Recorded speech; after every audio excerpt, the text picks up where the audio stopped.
They tried to bury me with a $150 million merger and a termination letter. Problem was, they forgot to check what I was actually holding. 20 years of loyalty bought me 50,000 shares they called worthless. Turns out those worthless shares were worth more than their entire deal. But I'm getting ahead of myself. Let me back up to the moment I realized I was about to get screwed. I'm Cameron Dalton, and I've been running operations at Pinnacle Systems for 2 decades. Started when we were 4 card tables in a strip mall, built every system that kept the place running. Now we're 3 floors in a glass tower, and our new CEO, Preston Wade, thinks I'm yesterday's news. The wake-up call came when I was fixing a jammed coffee machine because our HR girl couldn't figure it out. There I was, 48 years old, on my knees, fishing coffee grounds out of a plastic tube. Preston walks by with his Bluetooth headset and says, "Can't facilities handle that?" Not to me. Just tosses it out there like he's commenting on the weather. Casual and cutting. Here's what you needed to understand about guys like Preston.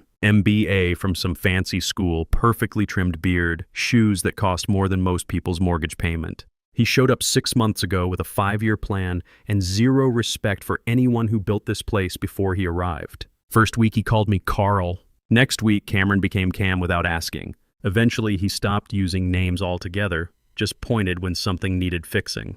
Which was constantly because I'd built most of our core systems back when we actually cared about making things work right. The real slap came in quarterly meetings. Remember that vendor workflow I designed in 2013? Cut processing time in half, saved us hundreds of thousands. Preston presented it like he'd invented the wheel. Polished slides, corporate buzzwords, taking credit for work I'd done when he was still figuring out which end of a spreadsheet to read. People clapped. I clapped too. Because that's what survival looked like in Preston's kingdom. Then came the Monday that changed everything. Company newsletter hits my inbox. Strategic evolution, preparing for our next chapter. Corporate speak for someone's getting axed. The article was full of innovation and synergy garbage, but one number jumped out. $150 million. Meridian Corp wanted to buy us. A deal that would make Preston very rich and very powerful. I scrolled down looking for my name. Nothing. Searched the fine print. Still nothing. Just one brutal sentence buried halfway down. Operational responsibilities previously held by Cameron Dalton will be consolidated under the incoming COO. 20 years reduced to 1 line in a newsletter. No thank you, no acknowledgement. Just erased like I'd never existed. Here's the thing that got me. I was still at my desk, still working, still showing up every day. But on paper, I was already gone. Preston had executed me in silence and buried me in a document most people would skim and delete. That's when I realized the game had already started, and I was playing defense. The termination meeting invitation came Friday at 4:58. Quick alignment chat. Anyone who's worked corporate knows that's code for, "You're about to get fired." I walked into conference room B expecting theater, and Preston delivered. He was lounging back like he owned the world, tie loosened just enough to look casual. Kelly Brooks from HR sat across from him, clutching a manila folder like it contained nuclear secrets. "Cameron," Preston said, actually getting my name right for once, "we really appreciate everything you've done. 20 years, that's incredible dedication." Kelly slid the folder across with shaking hands. Standard termination package inside. Letter, NDA, severance breakdown, health insurance paperwork. But tucked between the pages was something else. A shareholder rights waiver. I picked it up, heart rate spiking, but kept my face neutral. Preston leaned forward with that smirk I'd learned to hate. "Those 50,000 shares," he said with a laugh. "Honestly, they wouldn't buy you lunch after this merger. We're doing you a favor cashing you out at all. Just sign and walk away clean." He expected me to fold. Maybe some gratitude for the generous severance. Instead, I let silence fill the room until it became uncomfortable. My eyes scanned the document, looking for the trap I knew had to be there. There it was, buried in legal jargon thick enough to choke on. This wasn't routine paperwork. This was something they desperately wanted, dressed up to look standard. I set the pen down. This isn't normal termination procedure. My voice was steady, the same tone I'd used when vendors tried to screw us on contracts back in the day. "Legal insists," Preston shrugged. "Clean exits make clean transitions. Just a formality." I closed the folder and pushed it back across the table. "I'll need time to review with counsel." Kelly's smile cracked like glass. Preston's eyes went hunting for a script that wasn't there. "You're not disputing the terms, are you?" "I'm not discussing them." Then I stood up, straightened my jacket, and walked out. No drama, no raised voices. Just exit, stage left. By the time I reached the parking garage, the shock had burned off. What replaced it was something sharper. Suspicion mixed with anger. Because when a guy like Preston says something is just a formality, it's anything but. That night, I went straight to my home office and pulled out the fireproof safe I hadn't opened in months. Inside were 20 years of corporate artifacts. Stock certificates, board minutes, contract copies, all the documentation I'd saved because my old man taught me that paper trails were working men's insurance. I spread everything across my desk. There were the original certificates from 2002, 50,000 shares in faded ink. The Hoffman brothers had given them to me after I single-handedly saved payroll during a brutal quarter when half our clients were late on payments.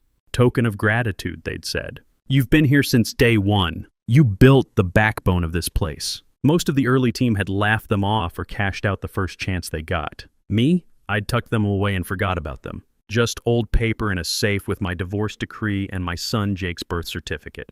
But as I dug deeper, I found something that made my stomach drop. A folder marked Q2 2006 Board Amendment. I barely remembered that meeting. I was too busy training new hires and fixing systems to pay attention to legal details. The amendment spelled out minority shareholder protections. Veto authority if combined voting blocks crossed certain thresholds. Signed, notarized, never revoked. Preston's waiver wasn't random legal housekeeping. He needed me to sign away rights that could kill his merger dead. I leaned back in my chair, exhaling slowly. He hadn't underestimated me by accident. He'd tried to eliminate me before I figured out what I was holding. As I shuffled through the papers, an old Father's Day card fell out. Jake's artwork from when he was 7, the year I missed his baseball championship because of a server crash. Happy Father's Day, Dad. You're the best fixer. His crooked kid handwriting. The sacrifices weren't abstract anymore. They were right there in crayon and construction paper. Every missed game, school play, family dinner. All so I could keep this company alive while other people got rich off my work. I pulled out my calculator and started running numbers. Share dilution, expired proxies, early employees who'd sold out or walked away. The math was ugly, but the conclusion was crystal clear. My 50,000 shares weren't dust. They were enough to qualify as a blocking position. Enough to stop any merger Preston tried to push through. Here's what I realized sitting there with those papers spread like battle plans. I wasn't powerless. What Preston dismissed as worthless was the nuclear option that could blow up his entire scheme. Monday morning brought the first wave. Email at 9:03, bright and cheery like a car dealership ad. Gentle reminder to finalize your exit paperwork for smooth transition. Same waiver attached. I deleted it without reading twice. By 11, another email landed from some lawyer I'd never met. Warning about delays complicating pending corporate actions with hints about unfavorable consequences. Translation, sign the damn paper or we'll make your life hell. I didn't bother responding. Silence was becoming my strategy. Tuesday ramped up the pressure. My phone buzzed with Preston's number while I was heating leftover pizza. I thought about letting it ring, but curiosity won. I wanted to hear what desperation sounded like wrapped in MBA confidence. Cameron, he started, too bright, too cheerful. Just checking in. Thought maybe there was confusion with the documents. No confusion, I said, taking a bite of cold pizza.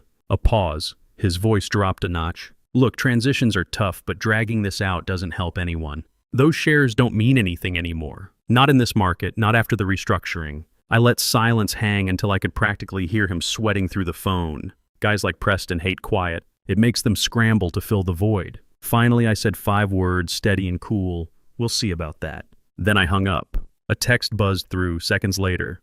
Let's be adults about this. Don't ruin a good legacy with stubbornness. I blocked the number. Wednesday brought the smear campaign. Screenshots started trickling in from former colleagues still at the company. Slack threads questioning what I actually contributed to major projects. Whispers about outdated skill sets and resistance to change, which is corporate code for we needed him gone and couldn't think of a better excuse. I stayed quiet. Every word they threw would boomerang back eventually. That afternoon, an old colleague from my early days texted, I know they're screwing you over. Don't let them. You built half that place yourself. For a moment, warmth cut through the corporate ice. All the politics and fake handshakes had made me forget what real loyalty felt like. Reminded me there were still people who remembered when I was fixing servers at 2 a.m. to keep the company alive. So I kept my mouth shut, cold, calculated, unshakable. Because silence in the right hands isn't weakness, it's power.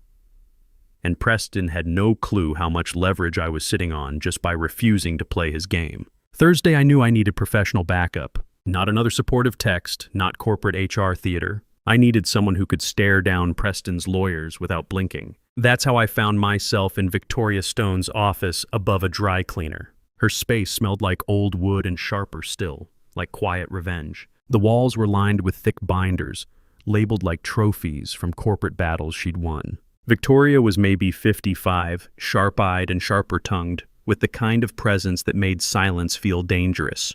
I handed her Preston's folder. She flipped through the pages fast enough to tell me she'd fought these fights before. Termination letter, NDA, severance packet, then the waiver. Her eyes narrowed, then relaxed into something that looked like satisfaction. "They're screwed," she said simply. I blinked.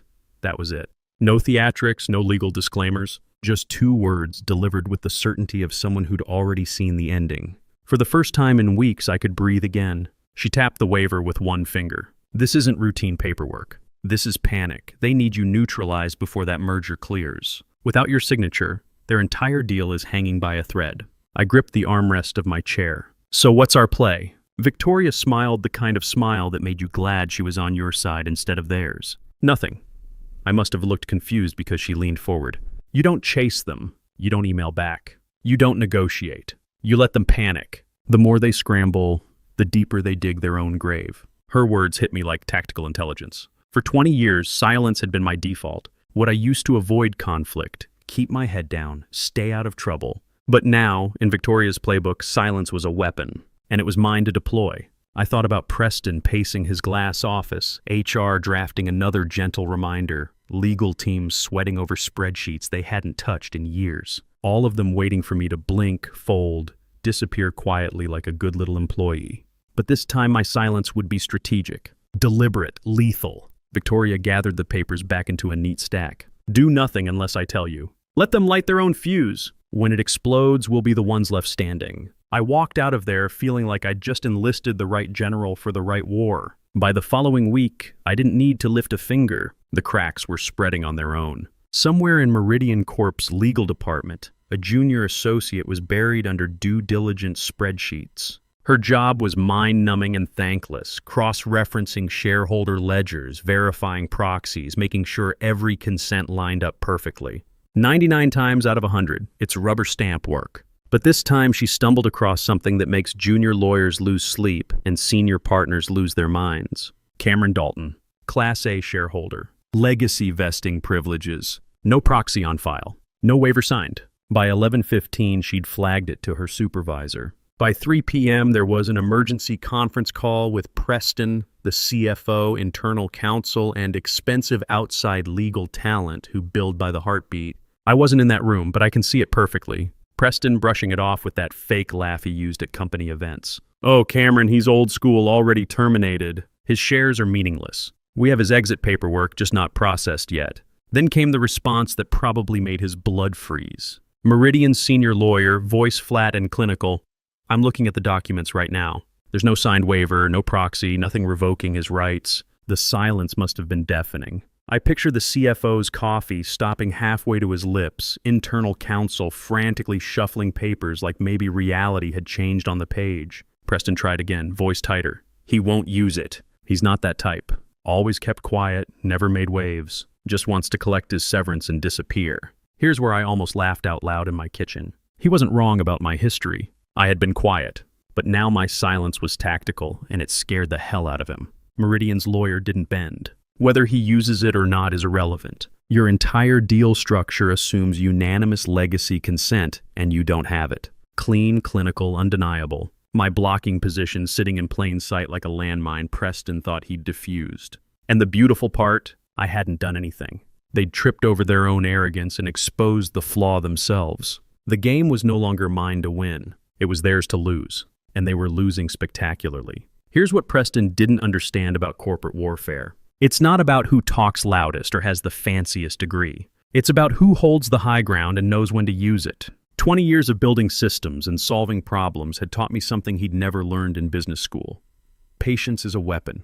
While he was scrambling to plug holes in his sinking ship, I was at home helping my son Jake with his college applications. Those worthless shares were about to become his future. The pressure kept building on their end. More emails, more calls, more legal threats disguised as friendly reminders. Each one more desperate than the last. But I'd learned something from Victoria that Preston never figured out. Sometimes the most powerful thing you can do is absolutely nothing. Let them exhaust themselves fighting shadows while you hold the real weapon they can't see coming. The clock was ticking toward their merger deadline, and every day I stayed silent was another day their $150 million deal hung by a thread. A thread I could cut anytime I wanted. Preston had called my shares worthless. He was about to learn exactly how much worthless was worth when you knew how to use it. The war wasn't over yet, but the battle lines were drawn, and I was holding all the ammunition. At exactly 9 a.m. Monday, Victoria and I walked into the largest conference room in the building, the one with the skyline view and the walnut table polished to mirror brightness. Preston was already there, tie loosened just enough to suggest false confidence. The CFO sat rigid beside him, looking like he'd rather be anywhere else. Across the table, 2 representatives from Meridian looked up as we entered. Their faces were unreadable, but their presence made the air thicker. Victoria didn't waste time on pleasantries. She placed a slim black folder in front of the Meridian reps and stepped back, arms folded. Inside were documents they hadn't expected to see. My original equity grants, the 2006 amendment, undeniable proof that I'd never signed away my rights. One of the buyers flipped through page by page, his expression sharpening with each turn. Finally, he looked directly at Preston. "You told us you had unanimous legacy consent." Preston cleared his throat, forced that corporate smile. "He's been terminated. Those shares are meaningless now." That's when the older Meridian representative leaned back and delivered the line that cut the room wide open. "You made him more powerful when you fired him." The silence was surgical. Preston blinked like the floor had just collapsed. The lawyer beside him shuffled papers, but no alternate reality appeared on the pages. The man continued, voice calm and absolute. "By removing his operational duties, you severed his fiduciary obligation. He no longer has to act in your company's best interest. He can act solely in his own." You could see it hit Preston like a physical blow. For months I'd been erased, dismissed, reduced to a footnote in his grand plans. Now every pair of eyes in the room landed on me, not as an afterthought, but as the person who held $150 million in the palm of his hand. For the first time in 20 years, I didn't feel invisible. I felt inevitable. The boardroom went dead quiet. Everyone was waiting for me to speak. And for once, I didn't feel the need to rush or apologize or make anyone else comfortable. I let them lean forward. Let them wonder what I would demand. Then I laid out my terms. "First," I said, voice steady and clear, "a revised payout structure for legacy shareholders. The people who kept faith when this company was 4 desks and a prayer. They will not be forgotten." The CFO actually flinched, like he'd forgotten anyone outside the executive suite had ever mattered. "Second," I continued, sliding a single page across the table, "cancellation of Preston's golden parachute package. No bonuses, no consulting contracts, no soft landing funded by the people he tried to erase."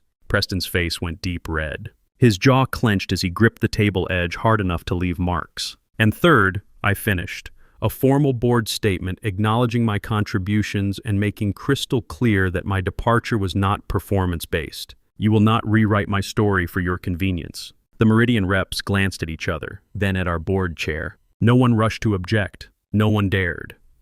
Finally, the senior representative nodded slowly.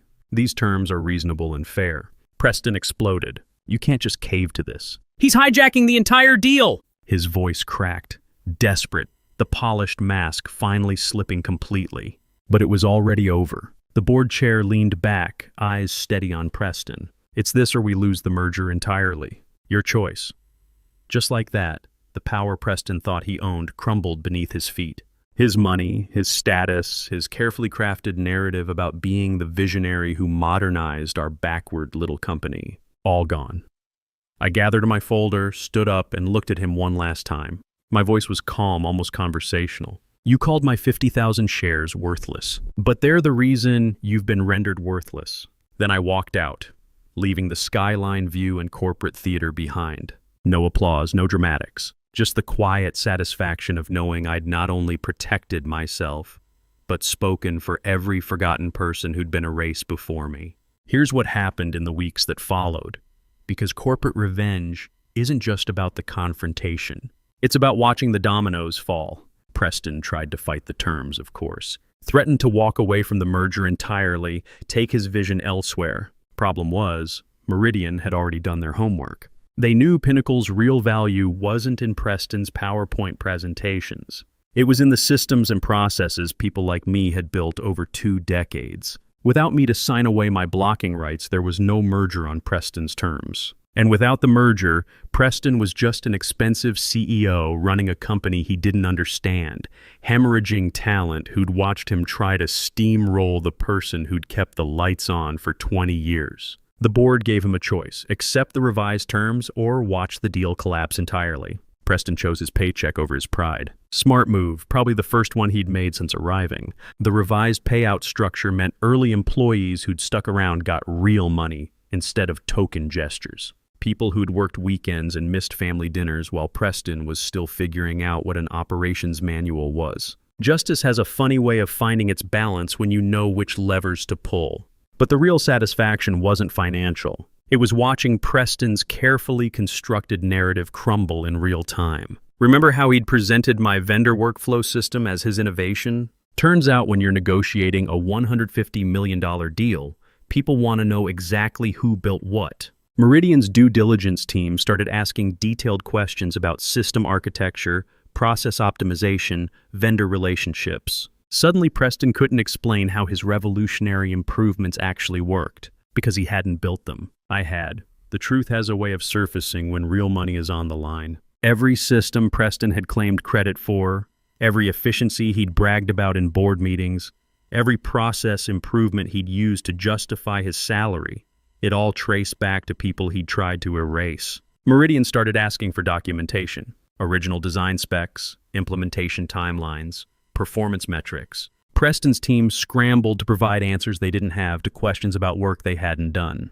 That's when the real panic set in. Not just about my blocking shares, but about the fundamental lie Preston's entire tenure was built on. He wasn't the visionary who'd modernized Pinnacle systems. He was the guy who'd shown up after the house was built and tried to take credit for the architecture. The board started asking their own uncomfortable questions. If Preston didn't actually understand the systems that made the company valuable, what exactly were they paying him for? If the merger was happening despite his leadership rather than because of it, what was his role in the new structure?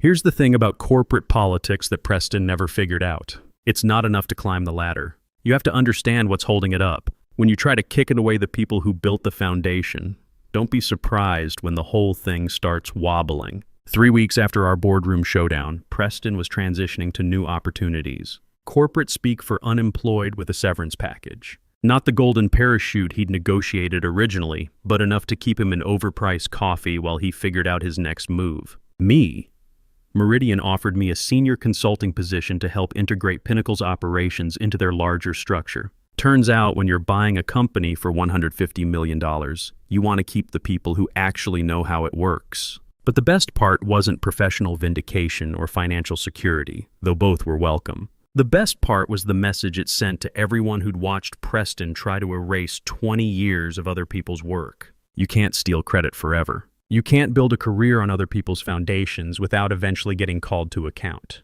And you definitely can't dismiss the quiet ones as worthless without checking whether they're holding the keys to your kingdom. Sometimes the strongest revenge isn't making noise. It's knowing your worth and refusing to let anyone else define it for you. Preston learned that lesson too late, and it cost him everything he thought he'd earned. The merger went through on schedule, with terms that protected the people who'd actually built the company Preston had tried to claim. Justice served cold, with a side of poetic irony. My son Jake starts college next fall with a full ride funded by those worthless shares. And that fireproof safe in my home office has some new additions now, including a settlement agreement and a formal apology from the board of directors. 6 months later, I'm sitting in my new office at Meridian's headquarters, looking out at the city skyline. Senior integration consultant, they call it. Fancy title for the guy who actually knows how things work. The irony isn't lost on me that I ended up with a better position than the one Preston tried to steal from me. But this isn't just about career advancement or financial security, though both are satisfying. This is about what happens when you refuse to let other people write your story. Let me tell you what Preston's up to these days, because corporate justice has a long memory. Last I heard, he's consulting for various firms. Corporate speak for unemployed but still wearing expensive suits. Turns out, when word gets around that you got outplayed by the quiet guy you tried to erase, Other companies start asking uncomfortable questions about your judgment. Here's what I learned from this whole experience, and why I'm telling you about it. 20 years ago, when the Hoffman brothers handed me those stock certificates, I thought they were being generous. Token of gratitude, they said. Something to make me feel appreciated for pulling their asses out of the fire. What I didn't realize was they were giving me power. Real, tangible, legally binding power. The kind that can stop $150 million deals dead in their tracks when wielded correctly. But here's the thing about power. It's not just about having it. It's about knowing when you have it, understanding how to use it, and most importantly, having the backbone to deploy it when someone tries to take everything you've built. Preston made a classic mistake that guys like him make all the time. He confused quiet with weak. He thought because I didn't make noise in meetings or demand credit for my work, I was someone he could push around. He saw 20 years of steady, reliable service and assumed I was desperate to keep my job at any cost. He was wrong on every count. The quiet ones aren't weak. We're observant. We're patient. We build systems and document processes and keep receipts because we understand something loud people don't. Real power comes from being indispensable, not irreplaceable. You want to know the real secret to corporate survival? It's not about playing politics or kissing up to the right people or having the fanciest degree. It's about building something that matters, documenting everything you do, and never, ever signing away your leverage without understanding what you're giving up. Those 50,000 shares weren't just pieces of paper. They were recognition that I'd been there from the beginning, that I'd helped build something from nothing. When Preston called them worthless, he was really saying my contributions were worthless. That 20 years of missed dinners and weekend work and solving problems nobody else could figure out didn't matter. He was wrong about that too. The merger went through, but on terms that protected the people who'd actually built Pinnacle Systems. Early employees got real payouts instead of token gestures. Long-term contributors were recognized for their work instead of being written out of the story. And Preston learned that you can't steal credit forever without someone eventually calling you on it. But the most satisfying part wasn't watching him fall. It was watching other people rise. Colleagues who'd been overlooked and undervalued suddenly found themselves in positions where their expertise mattered. Systems I'd built were finally credited to the person who'd actually designed them. Quiet voices were finally being heard. That's the real victory. Not just protecting yourself, but creating space for everyone else who's been told they don't matter. My son Jake is starting at MIT next fall, studying computer engineering. Full scholarship, funded by those worthless shares. When I told him the story, he just shook his head and said, "Dad, you've always been tougher than you look." He's right, but it took Preston trying to erase me to remember that. Here's what I want you to take away from all this. If you're the guy who shows up early and stays late, who fixes problems without being asked, who builds systems that keep things running smoothly, your work matters. Document it, keep records. Understand your value even when other people don't. If someone tries to erase your contributions or push you aside for someone with better connections or fancier credentials, don't just accept it. Fight smart, not loud. Know your leverage and use it strategically. And if anyone ever calls your hard-earned equity worthless, make damn sure you understand exactly what it's worth before you sign anything. Those pieces of paper might be the key to your kingdom. The corporate world is full of Preston Wades, MBA graduates with great hair and zero respect for the people who built what they're trying to claim. They'll smile and shake your hand while planning to throw you under the bus. They'll take credit for your work and then act surprised when you object. But here's what they don't understand about people like us. We're not just building companies, we're building legacies. We're creating systems that outlast any individual CEO or quarterly earnings report. We're the backbone that holds everything together when the pretty faces move on to their next opportunity. Preston thought he could discard me like outdated equipment. What he didn't realize was that he was trying to throw away the person who knew where all the bodies were buried, who understood how everything really worked, who had legal standing to stop his entire scheme. Big mistake, expensive mistake, career-ending mistake. Sometimes the best revenge isn't making noise or causing drama. Sometimes it's just knowing your worth and refusing to let anyone else define it for you. Sometimes it's holding on to what's rightfully yours and using it when the time is right. Preston called my shares worthless. They were worth $150 million in leverage and a lifetime of satisfaction. Not bad for a quiet guy who just wanted to fix the coffee machine and get back to work. The lesson here isn't complicated. Build something that matters. Document everything. Keep your receipts, know your value. And when someone tries to steal what you've earned, don't go quietly. Fight smart, fight strategically, fight to win. Because sometimes the underdog has bigger teeth than anyone realizes.